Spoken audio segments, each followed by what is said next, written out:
Assalamualaikum warahmatullahi wabarakatuh. Saya Widya Sri Andini dari Prodi Manajemen akan menjelaskan materi tentang perilaku organisasi. Mari kita langsung saja ke materinya.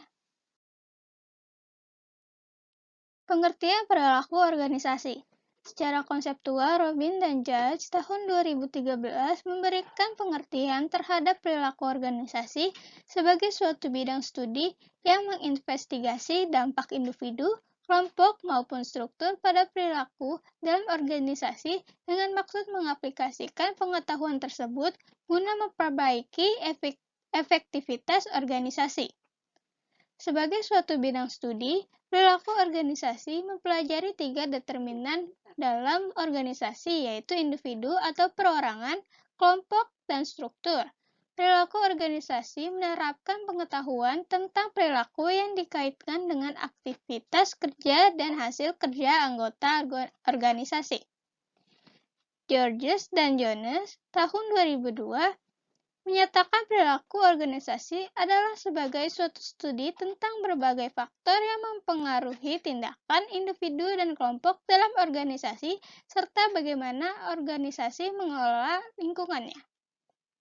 Dalam hal ini, Georges dan Jones, sebagaimana juga Robin dan Judge tahun 2013 maupun Gordon tahun 2002 memberi gambaran bahwa studi tentang perilaku organisasi ini menyediakan serangkaian alat yaitu konsep-konsep dan teori-teori yang dapat membantu orang memahami, menganalisis, dan menjelaskan perilaku dalam organisasi. Sejarah singkat perilaku organisasi. Mixen and Glenow tahun 2008 menyatakan ilmu perilaku organisasi pada suatu saat di masa lampau terperangkap pada suatu pendapat tentang prinsip yang bersifat universal yang dapat diterapkan pada semua organisasi. Bagi ilmuwan, prinsip yang bersifat universal dapat menyediakan suatu model yang dapat diterapkan pada semua situasi. Penulis awal tentang perilaku keorganisasian yang mengembangkan prinsip yang bersifat universal adalah Weber tahun 1969. Weber dikenal sebagai tokoh aliran organisasi klasik yang menekankan pada penerapan struktur birokrasi yang tinggi pada semua organisasi. Kemudian pada tahun 1950-an timbul pendapat baru dari Likert tahun 1967 yang menemukan 4 sistem organisasi. Manfaat perilaku organisasi. Yang pertama, perilaku organisasi adalah studi sistematis tentang tindakan dan sikap yang ditujukan orang dalam organisasi. Ini juga membantu setiap individu untuk memahami perilakunya. Yang kedua, perilaku organisasi telah terbukti berperan penting bagi manajer dalam menyelesaikan pekerjaan mereka secara efektif. Yang ketiga, perilaku organisasi menekankan pada interaksi dan hubungan antara organisasi dan perilaku individu. Studi ini dapat menjadi upaya positif dalam memenuhi kesepakatan psikologis antara organisasi dan individu. Yang keempat, perilaku organisasi dapat memberikan kepuasan kerja kepada karyawan dan membantu dalam mengembangkan perilaku yang berhubungan dengan pekerjaan dalam organisasi. Yang kelima, perilaku organisasi membantu dalam membangun iklim yang memotivasi dalam organisasi. Yang keenam, perilaku organisasi membantu dalam membangun hubungan industrial yang ramah. Yang ketujuh, perilaku organisasi memperlancar kemajuan pemasaran dengan memberikan wawasan yang lebih dalam tentang perilaku konsumen, serta memotivasi dan mengelola karyawan lapangan. Dan yang kedelapan, perilaku organisasi membantu dalam memprediksi perilaku dan penerapannya dengan cara yang berarti memberikan efektivitas dalam organisasi. Elemen perilaku organisasi. Yang pertama, kepemimpinan. Kepemimpinan sangat mempengaruhi bagaimana perilaku organisasi itu. Apakah pemimpin perusahaan memimpin dengan gaya kepemimpinan demokrasi atau dengan gaya otoriter? Apakah menjadi pemimpin yang memberikan teladan atau hanya dengan perkataan saja? Apakah kepemimpinan dengan integritas atau seorang yang tidak walk the talk? Apakah seorang pemimpin melakukan coaching atau tidak? Kesemuanya itu membentuk perilaku organisasi. Kepemimpinan di sini bukan saja kepemimpinan di posisi puncak, namun juga sampai ke tingkat yang paling bawah. Yang kedua, budaya perusahaan. Budaya perusahaan merupakan elemen paling berpengaruh dalam membentuk perilaku organisasi. Turunnya visi dan misi perusahaan kepada nilai-nilai merupakan proses pembentukan budaya perusahaan. Nilai-nilai perusahaan yang diinginkan membuat seluruh perilaku organisasi mengikuti nilai-nilai tersebut. Tidak berhenti pada nilai-nilai, maka proses internalisasi perusahaan dilakukan dengan menurunkan nilai-nilai kepada standar perilaku, apa yang boleh dan apa yang tidak. Bila sebuah organisasi atau perusahaan menerapkan budaya perusahaan dengan sungguh-sungguh, bisa dipastikan perilaku organisasi akan mengikuti budaya perusahaan. Hal ini tentu harus disertai dengan elemen kepemimpinan yang kuat di setiap lini perusahaan. Yang ketiga, struktur organisasi. Budaya organisasi selain dipengaruhi oleh kepemimpinan dan budaya perusahaan, struktur organisasi yang dibentuk sangat mempengaruhi bagaimana organisasi berperilaku. Struktur yang sifatnya matriks dan struktur yang linear membuat perbedaan yang mendasar dalam perilaku berorganisasi. Linear membuat perilaku individu terbatas pada kotak yang dipegangnya, sedangkan matriks membuat seorang bertindak lebih dari batas kotak dalam struktur. Yang keempat, metode komunikasi. Dalam organisasi, metode komunikasi juga membentuk perilaku organisasi. Bila komunikasi dibentuk dengan gaya kekeluargaan, maka perilaku organisasi akan sangat berbeda pada saat komunikasi yang disusun berdasarkan gaya organisasi formal yang kaku dan penuh dengan tata cara yang baku. Komunikasi dengan gaya kekeluargaan akan membuat individu di dalamnya nampak bertindak bisa lintas struktural. Cara pengendalian dalam penyampaian tugas akan menjadi informal. Pembentukan tim lebih cepat ketika komunikasi dengan cara ini, namun memungkinkan bahwa individu juga bertindak sembarangan sebab komunikasi yang informal. Sebaliknya, komunikasi formal mempengaruhi tindakan individu di dalamnya, bergerak sesuai instruksi dengan kedisiplinan yang tinggi, namun diperlukan fleksibilitas di dalamnya. Dua bentuk komunikasi ini mempengaruhi bagaimana organisasi berperilaku.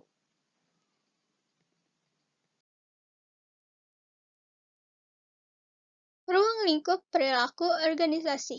Mixon and Glenow tahun 2008 menyatakan bahwa dalam mempelajari perilaku organisasi, perhatian dipusatkan pada 3 karakteristik, yaitu yang pertama perilaku.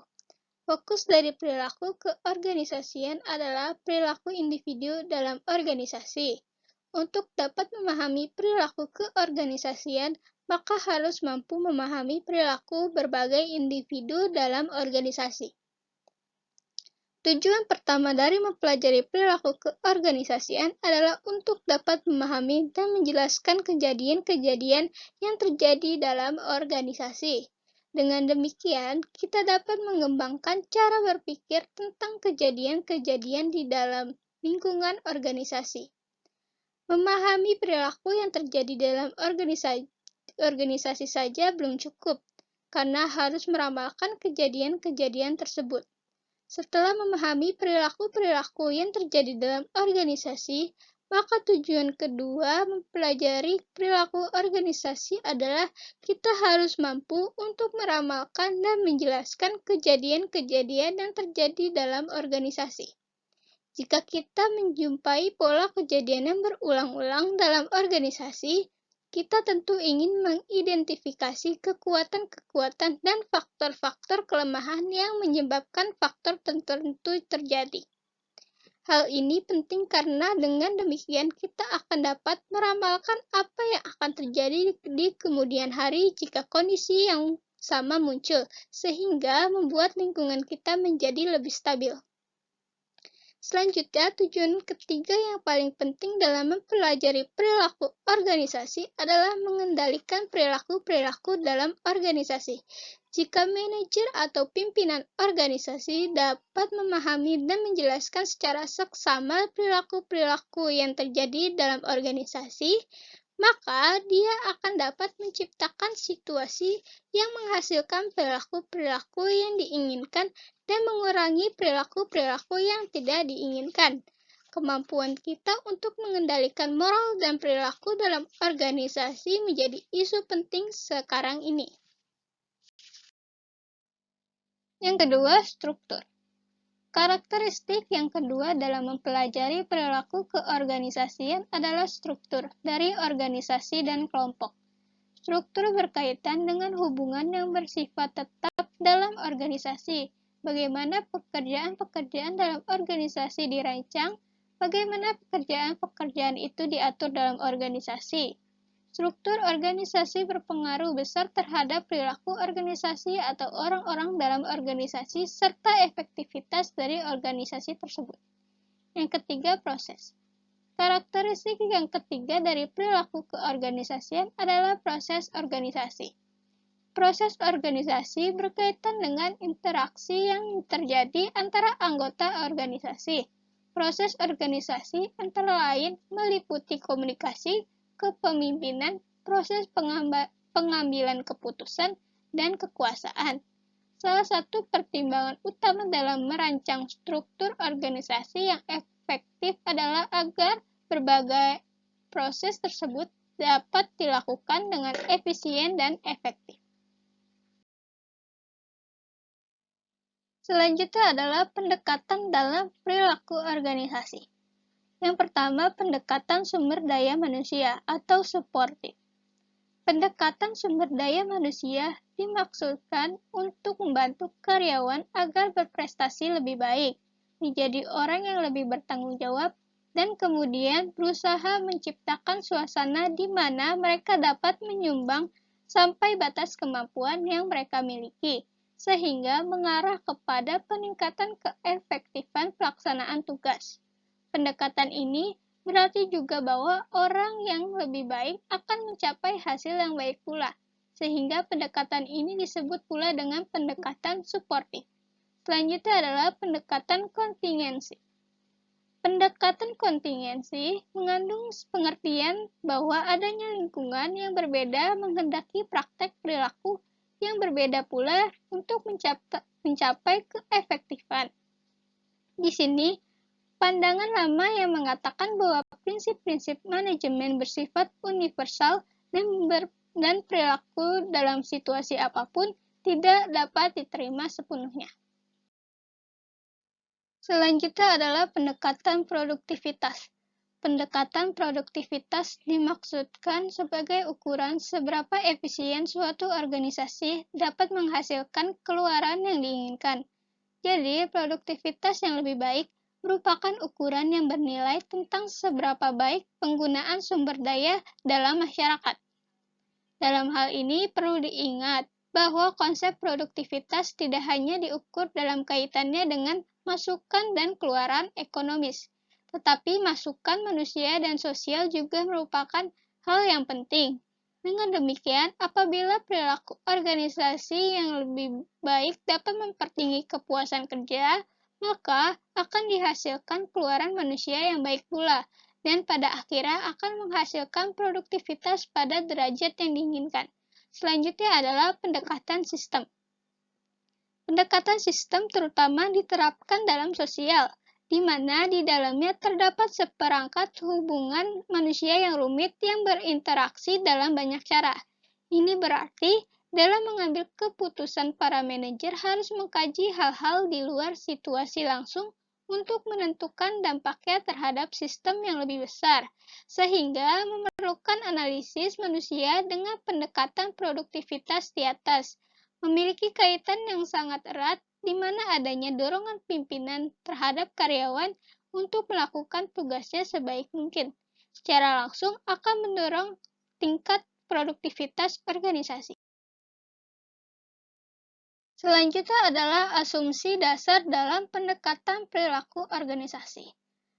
Mixen and Glenow tahun 2008, ilmu perilaku organisasi merupakan bidang ilmu yang relatif baru yang bersifat multidisipliner.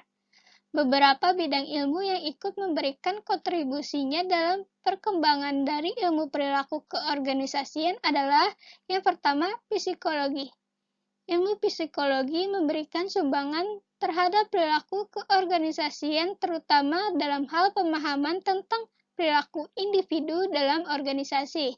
Psikologi, terutama psikologi organisasi, mencoba untuk memahami, meramalkan, dan mengendalikan perilaku seseorang dalam organisasi. Yang kedua, sosiologi. Ilmu sosiologi membahas tentang sistem sosialisasi dan interaksi manusia dalam suatu sistem sosial. Sumbangan ilmu sosiologi terhadap perilaku keorganisasian terutama pemahaman tentang perilaku kelompok di dalam organisasi. Yang ketiga, antropologi. Ilmu antropologi mempelajari tentang interaksi antara manusia dan lingkungannya. Manusia hidup dalam kelompok dan memiliki kebiasaan-kebiasaan dan nilai-nilai yang dianutnya yang disebut dengan kultur atau budaya. Budaya diwujudkan dalam simbol-simbol kebersamaan kelompok yang direfleksikan dalam bentuk bahasa dan keyakinan. Demikian juga organisasi membentuk budaya tertentu untuk mempengaruhi pola pikir dan perilaku anggota organisasi. Yang keempat, politik, sejarah, dan ekonomi. Bidang ilmu lain seperti ilmu politik, sejarah, dan ilmu ekonomi juga ikut memberikan sumbangan dalam perkembangan ilmu perilaku keorganisasian. Ilmu politik mempelajari tentang perilaku individu dan kelompok di dalam suatu lingkungan politik. Sumbangan dari ilmu politik terutama dalam proses mempengaruhi pengalokasian wewenang dan pengelolaan konflik. Ilmu sejarah terutama tentang sejarah dari pimpinan-pimpinan besar di masa lampau atas keberhasilan dan kegagalannya. Beberapa model dari ilmu ekonomi mencoba menjelaskan perilaku individu ketika mereka dihadapkan pada suatu pilihan. Model-model ekonomi tersebut memberikan sumbangan yang berarti terutama dalam proses pengambilan keputusan. Sekian materi yang bisa saya sampaikan. Bila ada salah kata, mohon dimaafkan. Wassalamualaikum warahmatullahi wabarakatuh.